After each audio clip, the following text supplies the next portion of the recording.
गाड़ी बहुत लेट आई है रात को, 1.5-2 घंटे लेट थी रात को। पूरी इलेक्ट्रिक गाड़ी आई है, उन्होंने रोका, पूरा पुलिस वालों को पूरी गाड़ी भर के आई थी। एक सिलेंडर फटा फटा था, एक सिलेंडर फट गया है। वो विस्फोट होने के बाद में अचानक ही जो है फिर ये शटर भी गिरा और नीचे की छत भी गिर गई ऐसी। घरेलू सामान तक जल गया नीचे, बेड पे कमरे भी जली, सब घरेलू जो सामान था, बेड वगैरह वो सब जल गया। ये चद्दर पड़ी है, चद्दर 2 जने चढ़े थे, एक का फ्रैक्चर हो गया पाँव में। क्वांटिटी नहीं बता सकते, पूरा माल जल गया, पूरा मकान डैमेज। नमस्कार, अपडेट इंडिया देख रहे हैं आप। मैं आपके साथ कृपा उपाध्याय और इस वक्त मौजूद हूँ राजस्थान की राजधानी जयपुर में स्थित हसनपुरा इलाके में। सामने औलिया मस्जिद है और उसके सामने ये मैट्रेस की दुकान है। सुबह से 4:30 बजे की घटना बताई जा रही है। इस दुकान में आग लग गई, कारण फिलहाल शॉर्ट सर्किट बताया जा रहा है। दुकान किस चीज की है वो भी आपको बता दूं।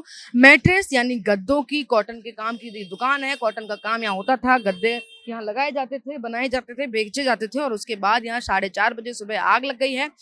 ये मान लीजिए कि कुछ नहीं बचा उस दुकान में, सब कुछ राख हो गया है। ये दुकान थी, ये पूरा गोदाम था और यही मेन बात यह है कि इनका परिवार रहता था। जिनकी ये दुकान है, जो यहाँ के मालिक हैं, उनका परिवार भी यहीं रहता था। और उसके बाद इस वक्त आप जो स्क्रीन पर विजुअल्स भी देख रहे हैं साथ में, ये अपडेट इंडिया ने कैप्चर किया है। अपडेट इंडिया ने विजुअल्स लिए हैं कि ये दुकान के अंदर के विजुअल हैं, जिससे साफ तौर पर यह पता लगाया जा सकता है कि नुकसान किस लेवल पर हुआ है, नुकसान कितना गहरा हुआ है। कारण फिलहाल केवल शॉर्ट सर्किट बताया जा रहा है, जांच फिलहाल जारी है। सुबह जब 4:30 बजे की घटना ये बताई जा रही है कि घटना स्थल पर लगातार जो है भीड़ एकत्रित होती रही। जब सूचना दी गई दमकल को, तो दमकल आया। दमकल ने घंटों की मशक्कत के बाद आग बुझाई और उसके बाद आकलन किया गया तो कुछ नहीं बचा और अब जांच तेज कर दी गई है कि कारण क्या रहे इस आग के। हालांकि राहत की बात यह रही कि परिवार सुरक्षित है, कोई भी जनहानि नहीं हुई है, लेकिन राहत की बात यह भी नहीं है क्योंकि परिवार के पास सब कुछ नहीं बचा। जो उनका रोजी रोटी कमाने का तरीका था, जो जरिया था, ये दुकान थी, गद्दों की पूरी दुकान थी, अब उसमें कुछ नहीं है, सब कुछ राख हो चुका है। एक बार आपको लेकर चलते हैं अंदर, अगर अलाउ हुआ तो, क्योंकि कानून के दायरे में हम भी रहकर काम करेंगे, कानून के दायरे में आप तक भी जानकारी पहुंचाएंगे। वहाँ सामने जो है दमकल की गाड़ियों को भी खड़ा किया गया है।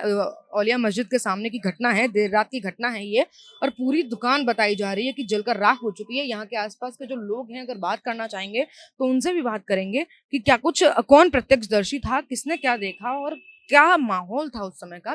और राहत की बात यह थी कि जब आग की सूचना मिली, आग की घटना जब विकराल रूप ले रही थी, क्योंकि वहाँ कॉटन का काम था, कॉटन के गद्दे थे, मैट्रेस थी, तो विकराल रूप ले रही थी और उस विकराल रूप के अंदर फंसा था पूरा परिवार, जिसको सुरक्षित बाहर निकाल लिया गया था। सुरक्षित है परिवार को कोई हानि नहीं हुई है, लेकिन हानि हुई है परिवार की रोजमर्रा की जिंदगी को, जो एक जरिया था रोजी रोटी कमाने का, उसको नुकसान हुआ है। आप देख सकते हैं जिस तरीके से कि बाहर भी कुछ सबूत कह लीजिए या कुछ अवशेष कह लीजिए, जो गद्दे जले हुए हैं उनके अवशेष पड़े हैं। पूरा जो इलाका है एक तरह से 4:30 बजे के करीब छावनी में तब्दील कर दिया गया था पूरा इलाका, क्योंकि माहौल विकराल होता जा रहा था। वो पुलिस तो आ गई थी, वो आज पौना घंटे पर दमकल बाद में आई, पौना लेट आई। मैं खुद मौजूद था, 40 मिनट लेट आई। कितना, क्या अंदेशा लगा रहे हैं, कितना नुकसान हुआ है? अभी तो अंदाजा इसमें तो बहुत है, नुकसान बहुत ज्यादा है। बता क्वांटिटी नहीं बता सकते, पूरा माल जल गया, पूरा मकान डैमेज हो गया। आग बुझाने वाली गाड़ी बहुत लेट आई है रात को, 1.5-2 घंटे लेट थी रात को। पूरी 12 कितना भी मौके पे सूचना दे दो वो लेट ही आएगी। पौना घंटा 12 दमकलों ने कवर करा है। 12 एक और आई 4 बजे, 13 12 पहले आई, फिर सुबह 4 बजे एक और बुलाई। तो ये घटना कितने बजे की रात? ये 10:30 बजे, 10:30 पौने 11। हाँ, और वो दमकल कितने बजे आई होगी? वो पौना घंटे बाद में आई, 11:15 बजे, पौना घंटे बाद में।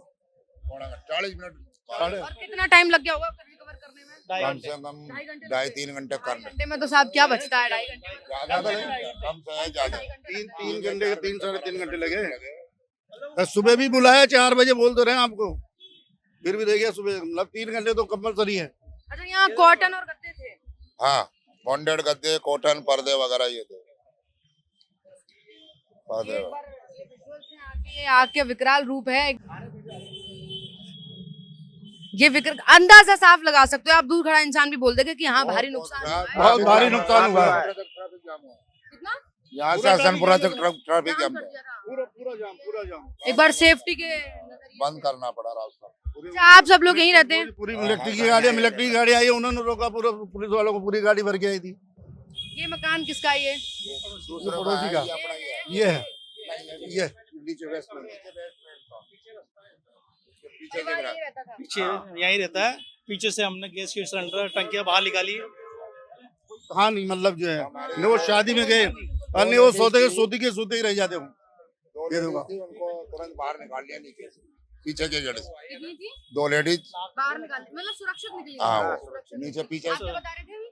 आप बता रहे थे ये बता रहे दोनों को कोई नहीं बता। मैंने गैस की टंकियां वगैरह अपने पीछे से निकाल ली थी नीचे। वो तो घर का सामान रसोई में था ना, वो 2 टंकी तो निकाल ली थी। बाद में एक ऊपर रखी हुई थी। दोनों लेडीज एक सिलेंडर फटा एक सिलेंडर फटा था वो एक सिलेंडर फट गया तो वो डिस्पोर्ट होने के बाद में अचानक ही जो है फिर ये शटर भी गिरा और नीचे की छत भी गिर गई ऐसी एक भाई को थोड़ा लगा पैर में फ्रैक्चर हुआ है फ्रैक्चर हो गया फ्रैक्चर। तो वो क्या बचाव कर रहे थे? हाँ बचाओ कम होने के बाद देखने तो ये दोनों ये चद्दर पड़ी है चद्दर 2 जने चढ़े थे एक का फ्रैक्चर हो गया पाँव में फ्रैक्चर होगा पाँव में एक भाई का फ्रैक्चर हो गया। तो यहाँ सिर्फ विक्रेता का काम मतलब बिक्री का काम था। जी हाँ हाँ बिक्री का काम था। गद्दे और कॉटन के पर्दे वगैरह बेड शीट पर्दे, गद्दे, रजाई तकिए सब ये गोदाम था। हाँ दुकान दुकान है है। दुकान है पूरा शोरूम है नीचे रेजिडेंस है आप यहीं से साफ अंदाजा लगा सकते हैं कि कुछ नहीं दिख रहा, कुछ नहीं है। कुछ भी बचा ही नहीं है कुछ भी नहीं बचा बिल्कुल कुछ भी नहीं बचा नीचे घरेलू सामान तक जल गए नीचे बेड में कमरे भी जल सब घरेलू जो सामान था बेड वगैरह वो सब जल गए बेड तो नीचे का रास्ता कहाँ से? यहीं से?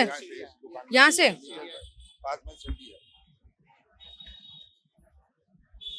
यानी मकान, दुकान और दोनों में कुछ नहीं बचा है। अभी आप यहीं से अंदर जाने की तो बहुत दूर की बात है, यहीं से भी अंदाजा लगा सकते हैं कुछ नहीं दिख रहा है, सब राख हो गया।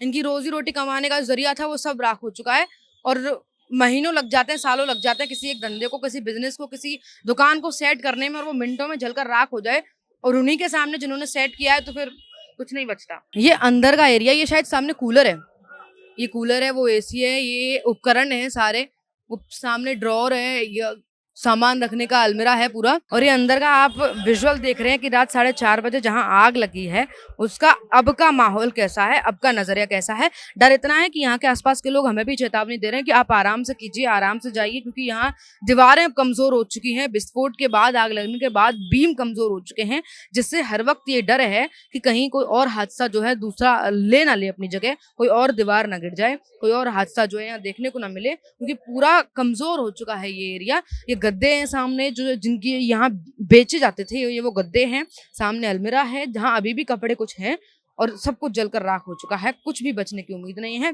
बताया ये जा रहा है कि इसी के नीचे जो है सीढ़ियों से जाते हुए नीचे परिवार रहता था, पूरा उसका सामान भी है यहाँ और वो भी जलकर राख हो चुका है। यानी पीछे तक अगर आपकी नजर जा रही है तो सब कुछ राख है, कुछ नहीं बचा है, केवल कण बचे हैं जले हुए सामान के। केवल छोटी छोटी जो आप अगर नोटिस कर पा रहे हैं तो गद्दे बचे हैं, बहुत बहुत जो मतलब जलकर कुछ रह गए हो वो गद्दे बचे हैं, बाकी यहाँ कुछ नहीं बचा है। ये शीशे हैं, टुकड़े हैं। परिवार फिलहाल सुरक्षित है, रिश्तेदार के घर भेज दिया गया है क्योंकि ये 2 फ्लोर की दुकान और पीछे जो है मकान बताया जा रहा है, यहाँ सीढ़ियों से रास्ता था। परिवार उस वक्त शादी में गया हुआ था। राहत की बात यह है कि परिवार को कोई हानि नहीं हुई है, परिवार सुरक्षित है, सभी लोग सुरक्षित हैं। एक व्यक्ति को चोट बताई जा रही है। जब आग बुझा के प्रक्रिया पूरी हो चुकी थी तो सामान निकालने के लिए जब अंदर लोग जा रहे थे तो तब उस दौरान जो है, क्योंकि जब विस्फोट हुआ, विस्फोट नहीं है, शॉर्ट सर्किट कारण बताया जा रहा है, शॉर्ट सर्किट हुआ, पूरा सामान जलकर राख हो गया तो चीजें गिरने लगी तो हादसा और बढ़ने की जो है तादाद बन गई और उसके बाद सबको रोक दिया गया, कोई अंदर नहीं जाएगा। ये जो आप कपड़े से बना हुआ ये देख रहे हैं, ये एक निशान है कि इसके अंदर आप ना जाएं, हमें भी मना कर दिया, कोई बात नहीं। अंदर के विजुअल्स आपने देखे कि सब कुछ राख हो चुका है, खाक हो चुका है। पुलिस प्रशासन यहाँ पहुंच चुका था लेकिन दमकल की गाड़ियों को 1.5 घंटा लगा यहाँ पहुंचने में। यहाँ आसपास कोई फायर स्टेशन नहीं है। सबसे बड़ी नाकामी ये है पुलिस की, ये है विभाग की, कि यहाँ आसपास 1.5-2 किलोमीटर के एरिया में भी कोई भी फायर स्टेशन नहीं है। दमकल विभाग का कोई भी जो है व्यक्ति यहाँ नहीं रहता है, कोई भी प्रशासन यहाँ नहीं है कि मौके पर पहुंच सके। 1.5 घंटा मायने रखता है साहब किसी भी विभाग के अधिकारी को यहाँ पहुंचने में, दमकल विभाग को पहुंचने में। 1.5 घंटे में जब पूरा व्यक्ति जल सकता है तो आप एक दुकान की क्या बात करते हैं। 1.5 घंटा मायने रखता है। सबसे बड़ी नाकामी यही है कि इस पूरे एरिया में 1.5 किलोमीटर तक कहीं भी किसी भी विभाग, दमकल विभाग की कोई भी स्टेशन यहाँ मौजूद नहीं है। उसके बाद आग बुझा दी गई है। फिलहाल क्योंकि दीवारें कमजोर हैं, आग लगने के बाद अक्सर ये होता है कि चीजें कमजोर हो जाती है, दीवारें कमजोर हैं तो अंदर जाने से सबको मना कर दिया गया है, क्योंकि कोई और बड़ा हादसा ना हो, उससे बचाव बेहद जरूरी है, बचाव राहत बेहद जरूरी है। इसी के मद्देनजर यहाँ रख दिया गया है। पुलिस प्रशासन का कहना है कि फिलहाल जांच जारी है, शॉर्ट सर्किट ही कारण था या फिर कुछ और कारण था, ये भी पता लगाया जा रहा है। हालांकि यहाँ के लोग हैं, ये साहब हैं, ये सब बता रहे हैं कि शॉर्ट सर्किट इसका कारण था और पता लगाया जा रहा है कि क्या कुछ कारण था, क्या कुछ अब जो है कितना नुकसान हुआ है इसका भी आकलन अभी किया जा रहा है, आंकड़ा भी निकाला जा रहा है कि कितना नुकसान जो है यहाँ मालिक को हुआ है और कई महीने अभी लग जाएंगे इन लोगों को फिर से अपना बिजनेस सेटल करने में। उम्मीद है कि इनको और परेशानी ना हो, उम्मीद है प्रशासन की तरफ से इनको सहयोग मिले, सहायता मिले। बाकी लगातार परिवार का मैंने बताया आपको सुरक्षित है। 10:30 बजे रात की घटना है, माफ कीजिएगा 4:30 बजे का मेरे पास खबर आई थी, लेकिन दोबारा से मैं सही करती हूँ कि रात के 10 बजे की घटना है, 10:30 बजे की, और उसके बाद सुबह 4 बजे तक दमकल को बुलाया गया है। हालांकि दमकल 1.5 घंटे में पहुंच गई थी, लेकिन 4 बजे फिर से बुलाया गया है और उसके बाद आग पर काबू पाया गया 1.5-2 घंटे की मशक्कत के दौरान। और उसके बाद अभी फिलहाल यहाँ सबको अंदर जाने से मना कर दिया गया है। बाकी लगातार मामले में अपडेट आएंगे। अपडेट जानने के लिए बने मेरे साथ, देखते रहिए अपडेट इंडिया में। आपके साथ कृपा उपाध्याय, मेरे सहयोगी जावेद अली के साथ, जयपुर।